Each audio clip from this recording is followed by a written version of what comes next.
And welcome to CGTN. I'm Tao Yuan. The Mekong River is the world's 8th longest river, flowing through 6 countries, including China, Myanmar, Laos, Cambodia, Vietnam, and Thailand. For centuries, it's been a source of cooperation for people living along its path, but also a subject of contention, especially in recent decades when China began building hydropower stations on its upper reaches. In China, the river is actually called the Lancang. Now, in a high-level meeting called the Lancang-Mekong Cooperation Leaders Meeting, which concluded yesterday, the Chinese Premier Li Keqiang announced that China will begin sharing hydrological information of the Lancang River throughout the year with lower Mekong countries. Now, that marks an important step in the cooperation between countries along the Lancang-Mekong River. Now, joining me to talk more about that topic are some of the world's leading hydrological experts. I'm honored to have first and foremost Dr. Shanthanet Boalapa, who is the Secretary General of the Lao National Mekong Committee Secretariat. Welcome, sir.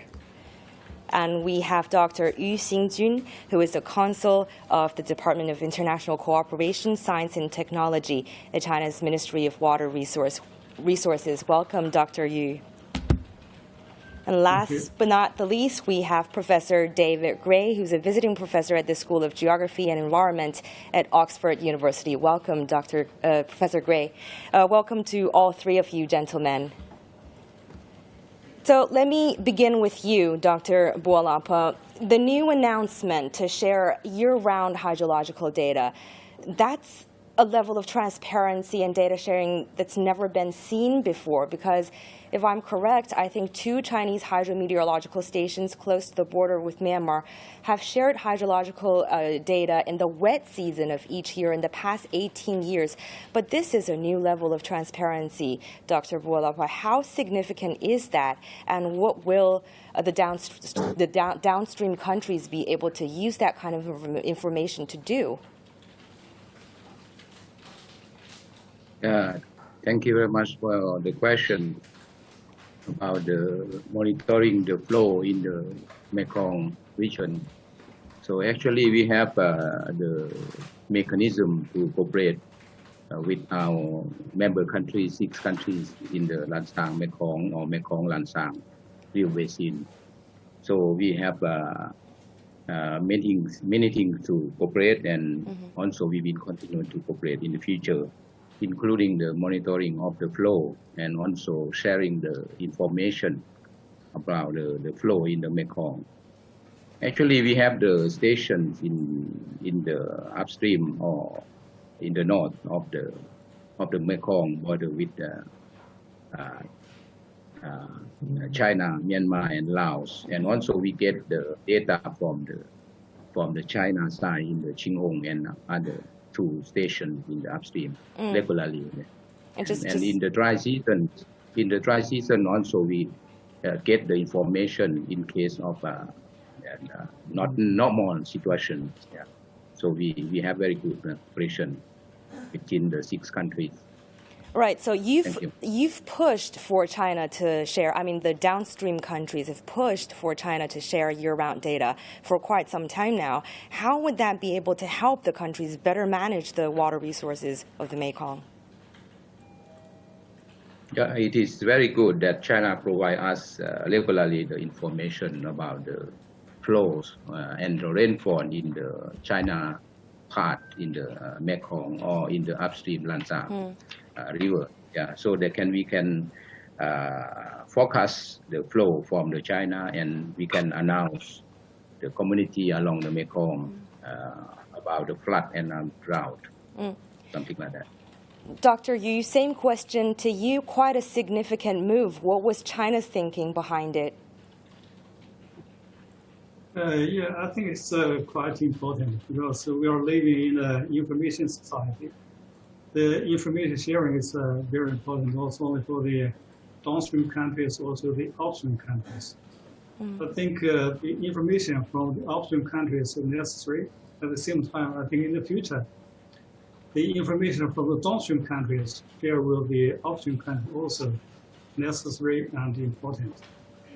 Right. And actually, we have been sharing the information with the downstream countries for 80 years, like you mentioned, during the fall season for the providing the hydrological data information for the flood forecasting and disaster mitigation and prevention. That is very important. But recent years, affected by the climate change, severe drought has become more challenging. Right. So to face the severe drought, to help the downstream countries to mitigate the drought losses, Chinese government decided to provide the year-round information to downstream countries to for better management of the water resources and to better relieve the drought losses. And also, I think it's necessary for enhance the studies on the phenomena of the drought and the loss of the drought development, and also to carry out studies on the responsive measures in the future by the member countries. Well, Dr. Yu, I think you brought up a very important point, and that's some of the unprecedented challenges that we're facing for the countries along the Lancang-Mekong, and that is climate change. I will definitely get into that a little bit later, but before we do that, Professor Gray, someone who studies the international waterways, I want to ask you this because it seems like water management issues on international waterways have always been quite a contentious issue anywhere in the world. I mean, there's tension in on the Nile, there was tension on the Indian subcontinent. What are some of the challenges facing the management of international waterways, Professor? Well, I worked on the Nile for many, many years, and on rivers in Asia, including the Indus and the Ganges. And what you said is correct. There are fears and suspicion. And the important thing in our modern world is that for the first time, we're able to get remote sense data. We're able to work together without necessarily having formal agreements on data sharing. And I believe that ultimately, as we go out into the future, that fresh water is one of the single most important things that we must manage effectively at a planetary level, at a continental level, and at a river basin level. We live in one blue planet. All life on this planet all terrestrial life depends on fresh water. Humans in particular depend on fresh water for almost everything. And the Mekong experience has taken great steps. Each step I've watched from a distance, and to some extent I've been involved in. My colleagues at Tsinghua University, and I'm a visiting professor there as well, by the way, as well as at Oxford, organized a very effective meeting with scientists and officials from the Mekong countries, together with a leading scientist from the United States. This was a couple of months ago. On a journal article written by the Tsinghua team on the recent drought. And while the press is often very outspoken about these things, a lot of the media information is without facts. Facts are essential. So I was very pleased to be involved in that meeting. And several people, there's this old argument that jaw is better than war. Talking is better than arguing and fighting. So the discussions that have been underway on the Mekong now on the Lancang-Mekong for several years. Can I just, one more example. In 2016 in September, I was privileged to join a group of people from the Mekong countries in a field visit on the Lancang. We were hosted by the Ministry of Water Resources in China, and we traveled by boat from one dam to another dam. We were able to go into the powerhouses, ask all the questions we wanted to ask. And my Mekong friends who were on that journey were delighted. This was the first time that they had visited the upper region of the river. And again, this builds trust, it builds relationships, and is a very significant step forward. Professor Gray, I think you may have just gotten to the center of the controversy just now, the drought in Southeast Asia last year. I mean, the Lancang, China's operations, China's practices on the Lancang River have always been a source of contention, but especially in last year and this year, because a unprecedented drought hit Southeast Asian countries. And I think at the center of the controversy is China's dam building activities upstream, right? I think currently China has 11 hydropower dams in operation on the Lancang River downstream in Southeast Asia. These countries are also building dams, 280 of them altogether on the mainstream and the tributaries in the lower Mekong, I think. A recent study done by a U.S. company called Eyes on Earth, funded by the U.S. State Department, accused the Chinese dams on the Lancang River of having held back large quantities of water last year, exacerbating a severe drought in Southeast Asia downstream.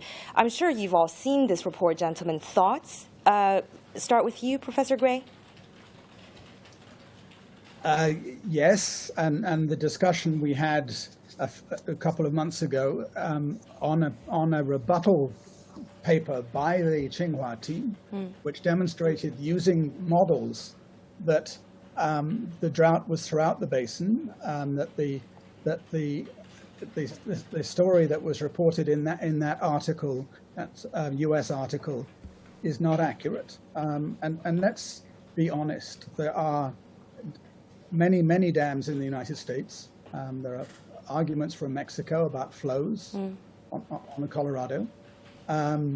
These sorts of disputes are typical, and this is why the imperative of data sharing, and I would like to go beyond data sharing. I would like to see in the future there being joint models, operational models that are available to all the countries in the Lancang-Mekong basin, so that countries have all the information in real time. They're able to look at alternative scenarios, and that they have a working group that works together in maintaining and running the models. So beyond the data, but the opportunity for having a single river basin model. Now, even on the Nile, even with the dispute, the Nile Basin, and I was involved in setting this up, the Nile Basin Commission, which is based in Uganda, has a modeling team, and they have Nile models. The Rhine Basin, there's one model for the Rhine River run by the Rhine Commission. So in many river basins, that's what's being done, and I think that the recent move to share data is a step on that journey. And every journey begins with the first step, as we were saying earlier on, that famous Chinese saying. The next step is to do more together, and I would be very pleased to see and to help to develop a joint management model system for the river, for which there are skills in each country. Some training would be needed, and support would be needed in the short term. But each country would then be able to run its own projections, which enables the necessary negotiations to take place. And Dr. Yu, can I get a response from you with regard to what Professor Gray just put forth, joint operation and management of water resources and dams on the Lancang-Mekong? Would China consider it? Yeah, I think, as you know, that we have built some hydropower projects on the Lancang River. At the same time, there are lots of hydropower projects, maybe the reservoirs on the tributaries. I think to tackle the challenges, we need to cooperate to operate all the projects at the same time. So the information sharing is one of the very important issues that need to be addressed. But I think the information, as mentioned, that from the downstream countries, so all the information on the hydrological conditions, and also the information on the projects, on the tributaries. Tributaries need to be shared with all the member countries, so as to, through cooperation, joint action, maybe a joint operation of the projects to address the drought issues as well as the flood issues. This is very important. I think at present we have a proposal to construct the Lancang-Mekong Water Resources Cooperation Information Sharing System. So the purpose is to share information, not only on hydrology, but also for the facilities in the system, so as to be able to cooperate and joint operate the projects in the future to face all the challenges in the water areas. So I think it's possible and we are willing to do it. And Dr. Bualapa, your country was affected by the severe drought last year. I think there's no denying that it was an unprecedented drought. Water levels were brought to their lowest levels the past century. The MRC, the Mekong River Commission, has conducted its own research on the cause of the drought. What are some of your findings, Dr. Bualapa? Thank you. Actually, we face often the floods, especially during past few years. Yeah. So we have under the MRC and also under Lancang-Mekong or Mekong Lancang Cooperation mechanisms, we have agreed to start to share the data among the 6 countries. In the lower part and under the MRC, we also have been sharing the information for several years. So it's a good start. So we also have a study together about the costs for the flood. Also, actually, we see the climate change is one of the biggest among the biggest problems or issues for the flood and the drought in our countries. So if we look at our database on our records, that we see that the rainfalls pattern is changing. So there is a few rainfall or smaller than rainfalls in the dry season, but suddenly we have the bigger rains in the short times during the flood season. Climate change is one of the things. So about the water users, I think that the reservoirs play very important roles in helping or reducing the impacts from the flood and helping to improve the condition during the dry season. So, yeah, I think that we will continue to study on this on the flood problem and the drought problem under our existing mechanism like Mekong Lancang Cooperation Mechanism. So, Dr. Bualapa, actually you're saying that the reservoirs, the dams upstream on the Lancang River aren't actually causing the droughts, as some of the Western media outlets have pointed out. Quite the contrary, they're helping alleviate severe weather conditions. Is that what you're saying? I think that the reservoir is helping or reducing the problem related to the flood and the drought.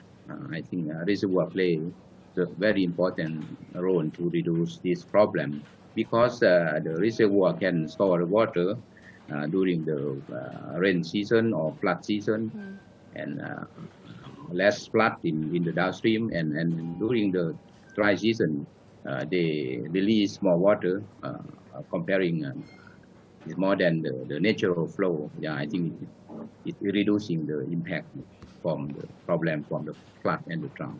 Right. What about you guys, Dr. Yu and Professor Gray? Because I think the hydropower dams anywhere in the world have actually attracted quite some bad press for reasons that are probably quite understandable, because they stop the sediment in the river, they block the fish migration routes, they also reduce the amount of nutrients needed for farming downstream.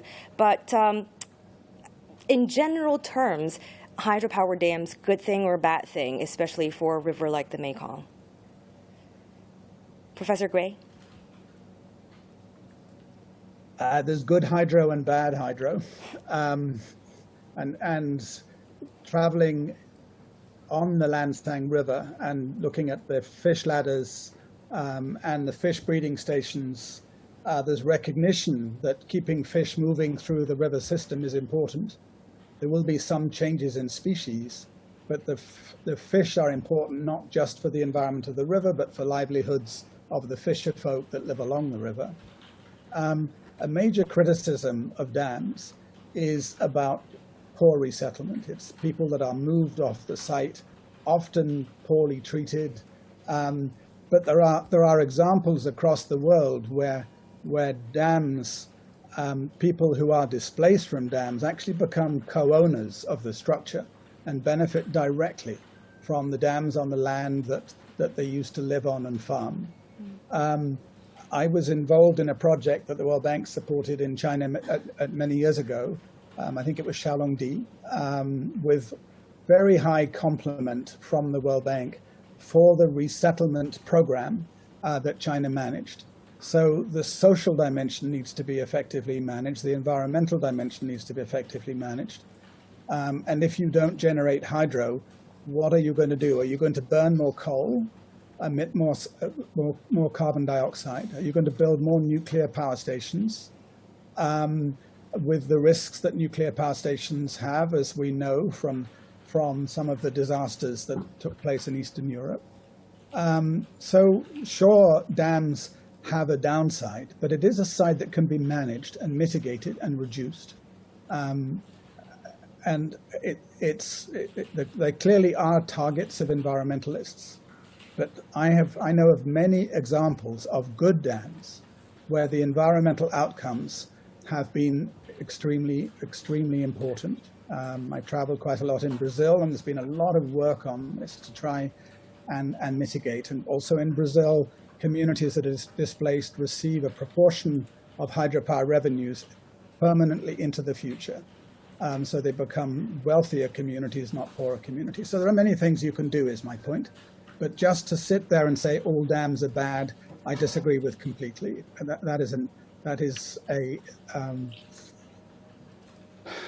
it's an indisputable issue. You cannot dispute the fact that there are significant benefits. There are downsides that have to be managed. You cannot dispute that also.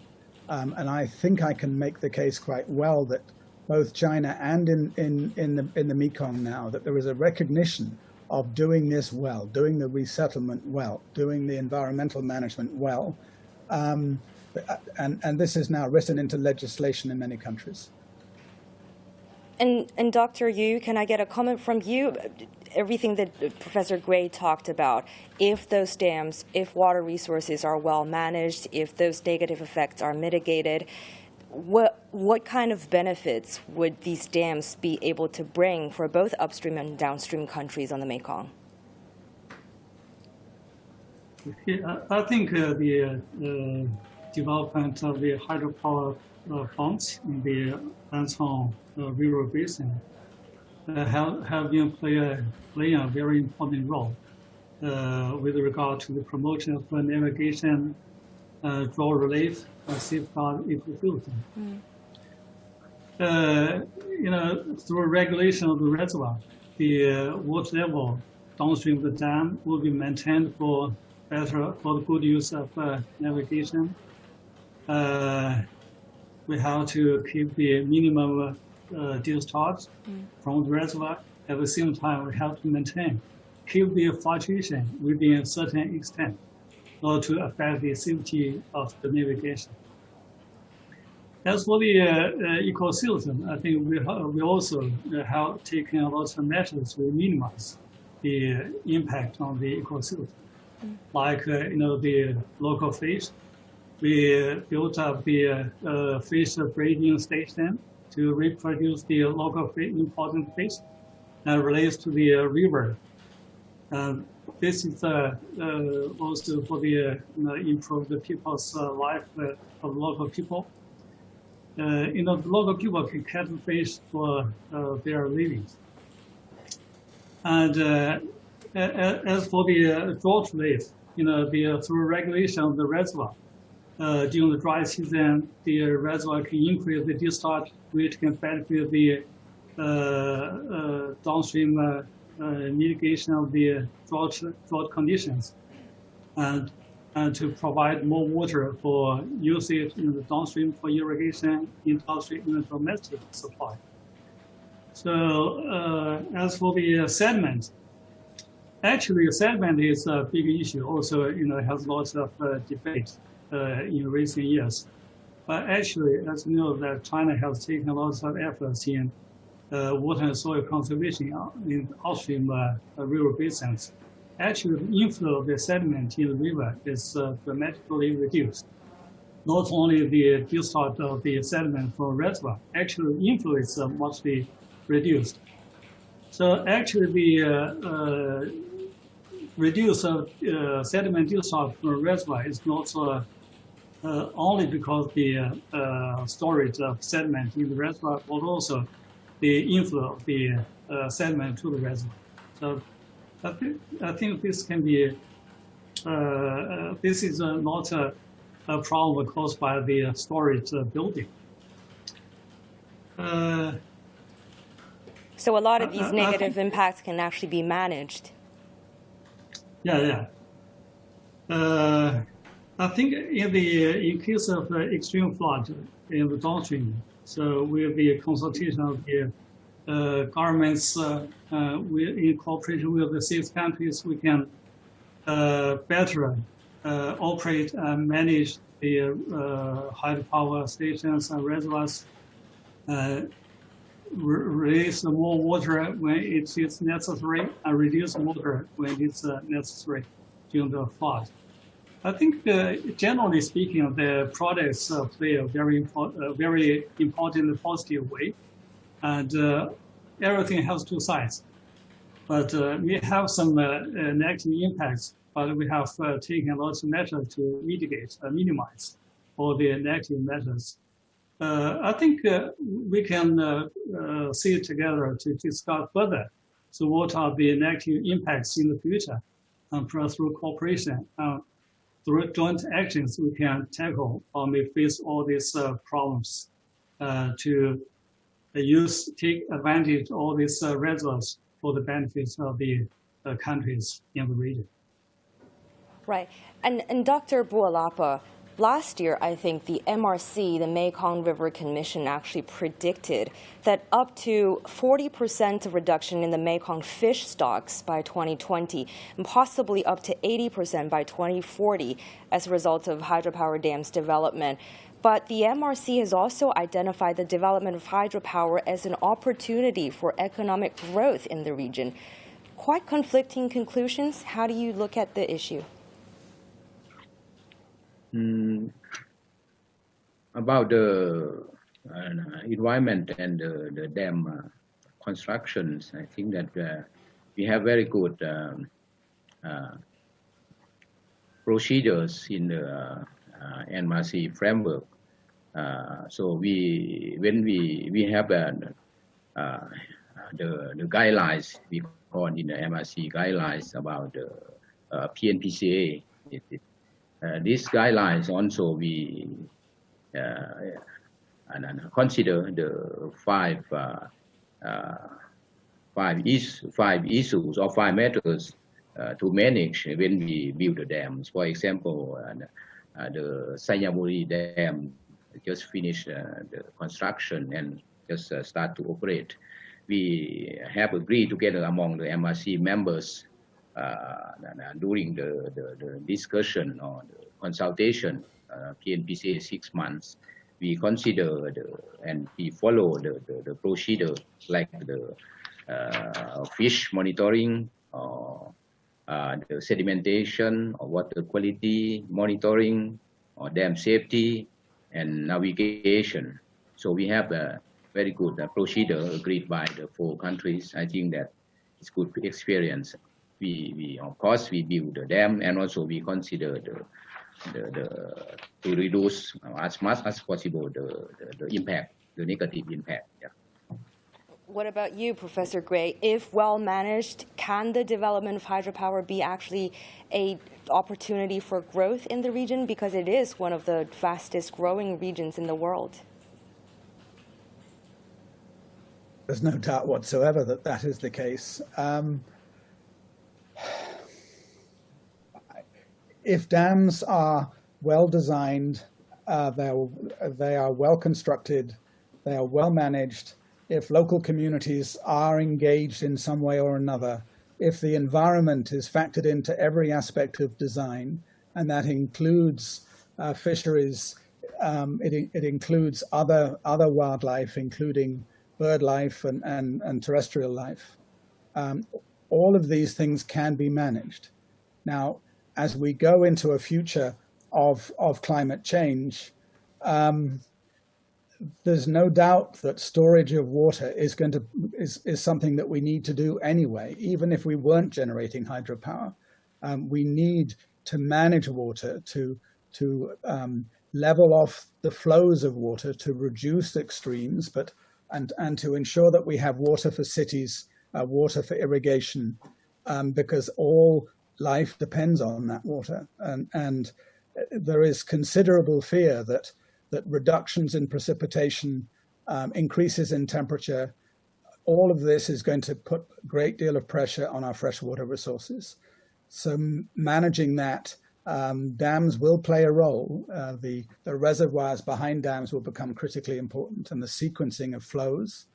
And again, this is an area where there's a great deal of modeling going on. And what I would hope for and like to see is with the expertise that China has in state-of-the-art water resources modeling, that this be done jointly with scientists from universities and from the Mekong River Commission in the lower Mekong countries. That this work is done together, looking into the future, predicting alternative scenarios. And Professor Gray, you've worked extensively in regions along the Lancang-Mekong River. Talk to me about your previous work there. And when you started out there, did you see this level of cooperation between the 6 countries along its path?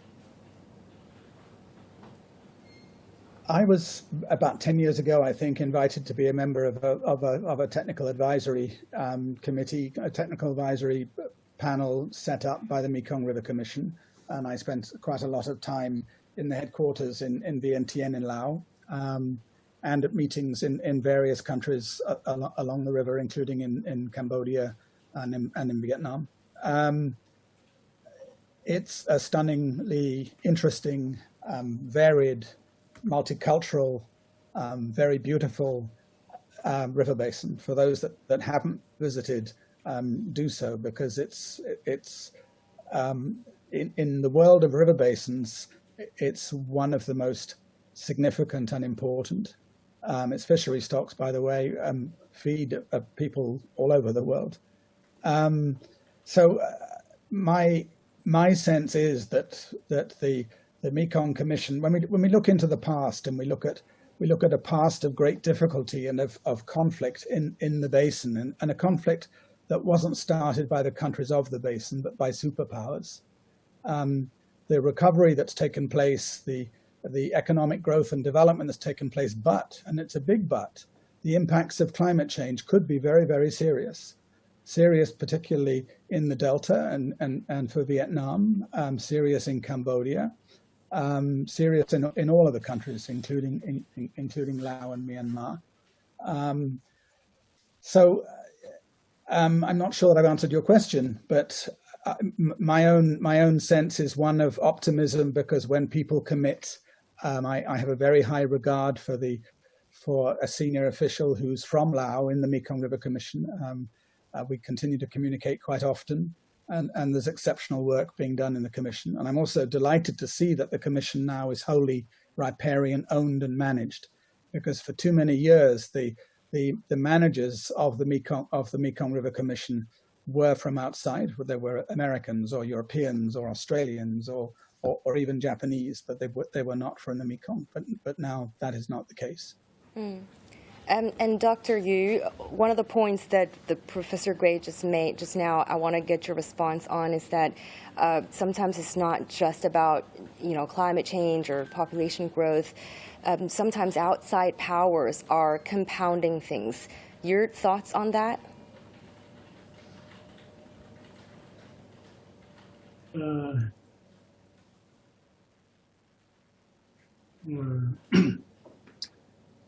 Yeah, I think the growth of population and also the industrialization, the climate change, all this kind of things, bring new challenges to us.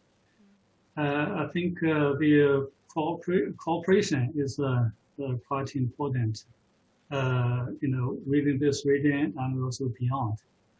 In the past, we have set up a lot of cooperative relationship with the regional organizations like Myanmar CS, and also international organizations like IMI and the World Bank.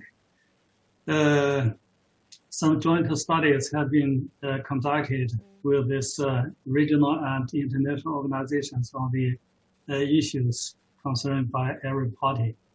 I think to face all these challenges caused by the growth of population, industrialization, and also climate change, the joint studies, the joint efforts are necessary so as to take joint actions to address all these issues.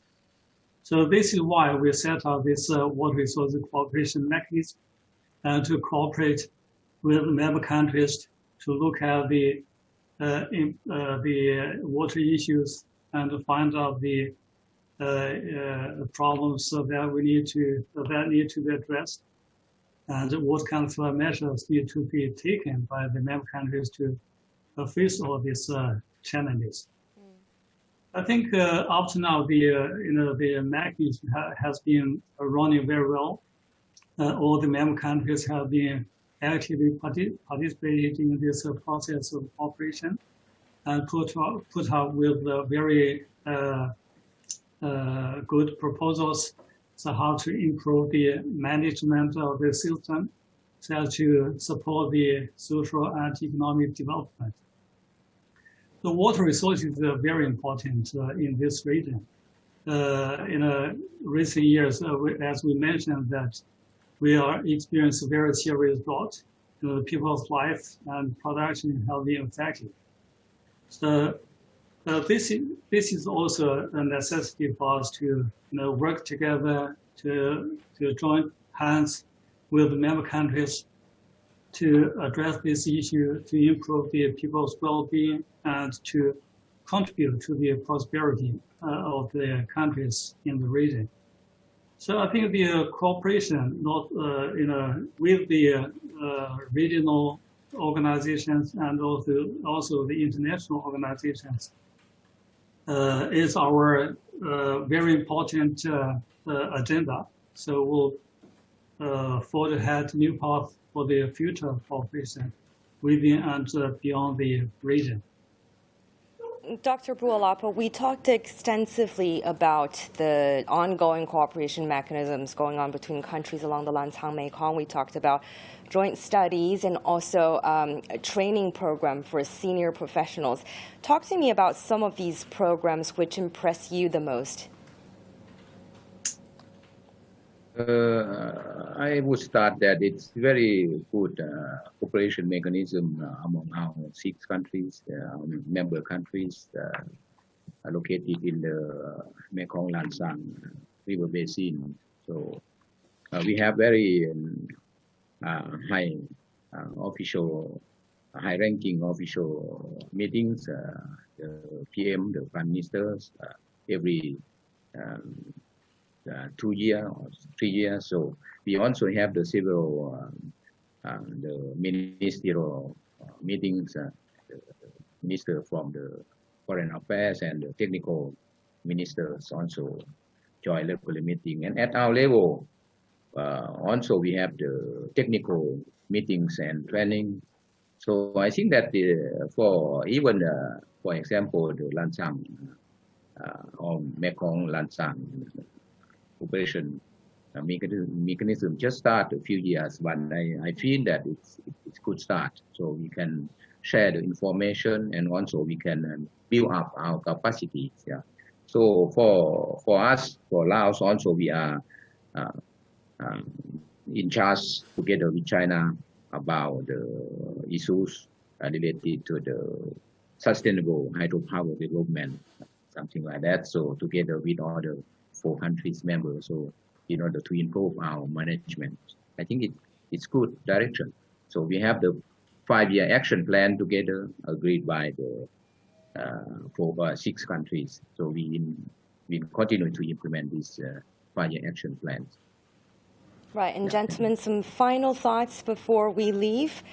If you look at the recent climate patterns along the Lancang-Mekong region, the hydrological patterns, as well as what's happening to people in communities along the river, I think it's quite obvious and quite fair to say that the mighty Mekong has entered uncharted waters in recent years. What do you think is in store for the river? Would it be able to continue to sustain civilizations and life for the coming decades, even centuries, even millennia? Professor Gray, let me start with you. Well, it's unwise to speculate without information. And what I would like to see, and it's a parting thought from me here, I'd like to see a growing coalition of universities, both in terms of developing undergraduate and postgraduate programs that examine this, and importantly also bringing together faculty, staff, exchanging between universities, because ultimately an awful lot of the research in the Mekong has been done by universities from other parts of the world. This must be internalized. The skills, given the complexity of the story of the Mekong, given the alternative futures for the Mekong, the need for the brains, if you like, the scholars, the people who will study this, the importance of them coming from the Lancang-Mekong countries, sharing knowledge, learning together, modeling together, running different projections together, advising governments, including the Mekong River Commission, advising governments on alternative scenarios, alternative options for action. And this needs to be internalized. It needs to belong to the people of the Mekong. It needs to come from the people of the Mekong. And so these steps that have started are absolutely going in the right direction, but looking at other ways in which joint learning and joint action can be undertaken, because the future does look quite worrying. There's no doubt about that. But there are mitigation actions that can be taken. Thank you. And Dr. Yu, your parting thoughts? Anything that you would like to see in the future? Okay. I think China will continue to work with the LMC member countries in the field of water resources to make the river of peace, prosperity, and friendship. At the same time, I think we should acknowledge that the frequency and intensity of floods and droughts in the Lancang-Mekong River have increased and affected, and also the affected region have been enlarged. So which brought about serious impacts on the drinking water, the navigation, the ecosystems, and also the people's life for all the parent countries. We hope that the Lancang-Mekong countries further enhance collaboration, fully play the role of the water infrastructure in the upstream and downstream to tackle climate change and take both structural and non-structural measures, including information sharing, the joint scientific regulation of the facilities to address all these challenges issues. So in this regard, the 6 countries are carrying out close communication and collaboration and sharing relevant experiences, like Mr. Tanner said. through training and technical workshop. We have shared knowledge, information, and experiences with the member countries to